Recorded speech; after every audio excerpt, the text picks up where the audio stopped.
بسم الله والصلاة والسلام على رسول الله. في الفيديو ده هنتعرف على طريقة استخدام مسدس رش الورنيش، وازاي ان انت تطلع ترش الشغل بتاعك من غير ما الشغل يسيل او الشغل يريح.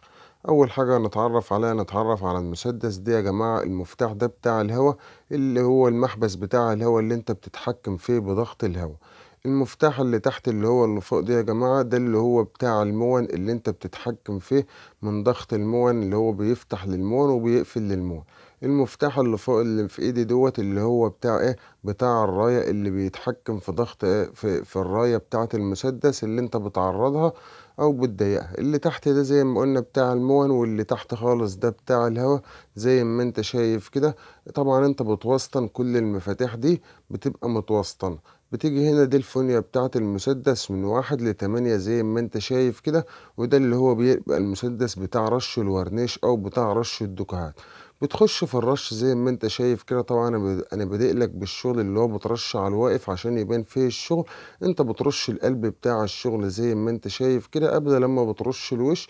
وبعد ما بتخلص بتلف الشغل بتاعك. بس اهم حاجة اللي هو اهم من الرش ان انت بقى بتمسح الشغل بتاعك.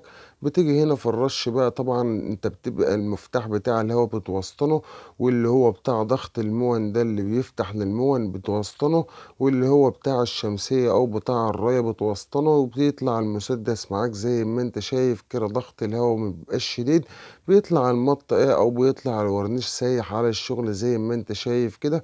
بنفس الطريقة. بس أهم حاجة انت بإيدك متقفش في حتة واحدة. ايدك بتبقى ماشية، بس زي ما انت شايف كده ايدك بتبقى بتبقى ماشية تحت بعضها. ما تبقاش ماشية حتة وتطلع لفوق وحتة تنزل، لا ايدك تبقى تتحكم فيها ان هي تبقى ماشية جنب بعض.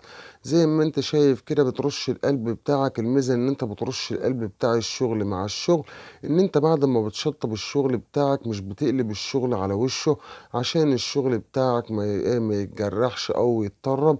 انت بترش القلب بتاع الشغل زي ما انت شايف كده مع مرحلة التشطيب اللي هي بتاعة الوش. زي ما قلنا اهم حاجة بتمسح الشغل بتاعك.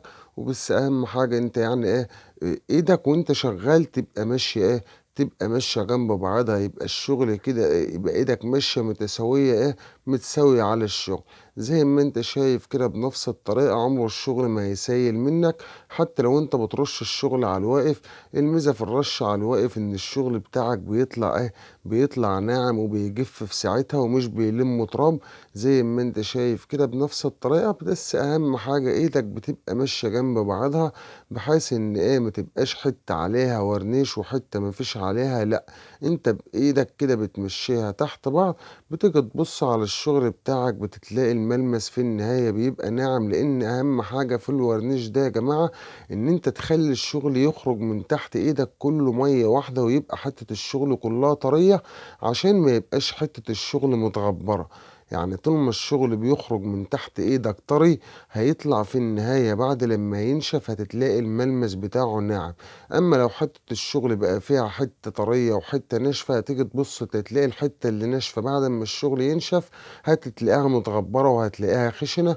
فزي ما انت شايف كده اهم حاجة بقى في الحاجات العارضة اللي زي دي، انت بتطلع تدي دي تقرص الترابيزة ان ادت لها وش من فوق زي ما انت شايف كده. وبعد كده بتبدأ من تحت.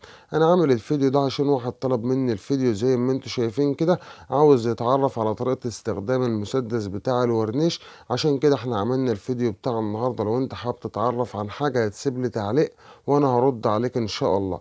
اهم حاجة في الحاجات العارضة اللي زي دي، انت بتبدأ من فوق بتدي وش، وبعد كده بتجيب الداير من تحت بتشطبه، وبعد كده بتطلع بتطلع للسطح بتاع القشرة من فوق علشان يطلع الشغل بتاعك في النهاية سايح، ما يطلعش فيه حتة متغبرة. ويبقى يبقى هتيجي تبص في الشغل لو الشغل بتاعك خرج من تحت ايدك متغبر، هتيجي تبص على الشغل بعد لما ينشف هتتلاقي الشغل بتاعك خشن.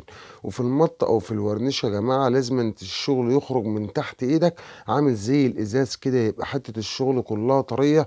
عشان ما فيش حاجة اسمها بعد الورنيش ان انت تنعم شغل، لان ده شغل ورنيش مط زي ما انتوا شايفين كده.